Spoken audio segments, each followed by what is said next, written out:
সবাইকে নমস্কার জানিয়ে আবারও শুরু করছি নতুন ভিডিও। আজ বানাচ্ছি মাশরুমের রেসিপি। মাশরুমটা ভালো করে ধুয়ে কেটে সেদ্ধ বসিয়ে দিয়েছি, সেদ্ধ হয়ে গেছে। এবার নামিয়ে নিয়ে এদিকে হামনদিস্তায় আমি আদা রসুনটা থেতো করে নেব। এবার কড়াইয়ে সর্ষের তেল দিয়ে মাশরুমটাতে লবণ হলুদ দিয়ে মাশরুমটা ভেজে নামিয়ে নেব।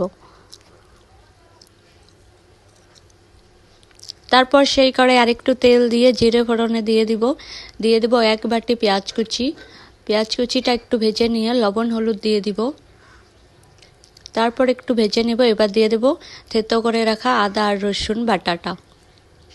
একটু ভালো করে ভেজে নিয়ে দিয়ে দেব জিরে গুঁড়ো আর লঙ্কার গুঁড়ো দিয়ে একটু ভালো করে মিশিয়ে দিয়ে দেব জল। এটা কিন্তু পুড়ে ফেললে হবে না, তাহলে তেতো লেগে যাবে।